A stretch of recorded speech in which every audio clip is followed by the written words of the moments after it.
Hey gamers, so I'm gonna do something a little different with this video and do like a preview review for an early access game I found on Steam called Roguestar Rescue. And it's basically a roguelite with bullet hell and tower defense mechanics. The first thing I was reminded of when looking at Roguestar was Enter the Gungeon. I played a bunch of this on Switch and really enjoyed it. Some differences here include a leveling system for each character that will improve stats like health, damage, accuracy, and things like that. Roguestar also swaps the dodge roll for a jetpack that makes you invulnerable while flying, and it can be started and stopped at will, which lets you dodge in short bursts as opposed to being locked into an animation. And of course, the jetpack can be upgraded by items to be quicker, have more feel, or even leave a trail of fire on the ground.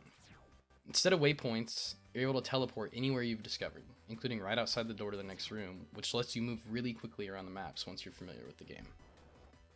There are more than 10 planets to visit, which all have different tile sets and some unique enemies.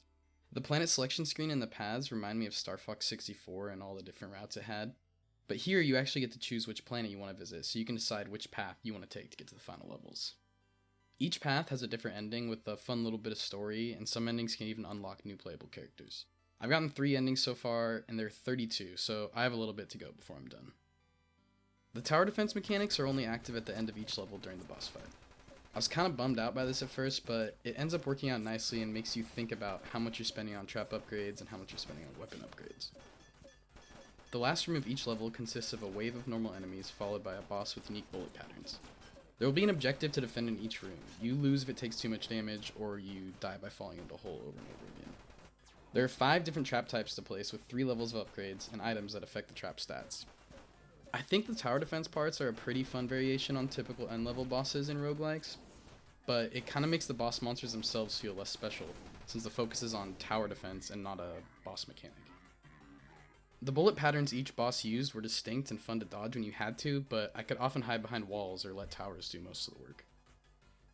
Roguestar has online co-op and local co-op.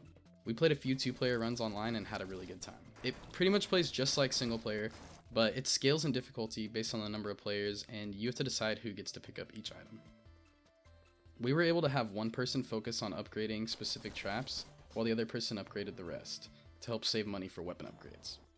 Sometimes we would even split up to help clear a level quicker if we had plenty of health and good weapons. Overall, co-op was a good experience, and I think the chaos of a 4-player run would be even more entertaining. Roguestar Rescue is in early access on Steam, with a full release planned for February 4th. This is the final update before release, but with a game like this, I'd always love to see more weapons, items, and synergies. I think co-op is fun as is, but unique co-op items would be a good addition. There was one item that you could use to revive dead teammates, but I didn't see anything else exclusive to co-op play. I'm excited to see what gets added for the full release and can't wait to dodge more bullets and fall into pits with my friends. Thanks everyone for watching. Be sure to check out Roguestar on Steam. There's a demo to play if you want. And catch my stream at twitch.tv/flameandflannel pretty much every single day.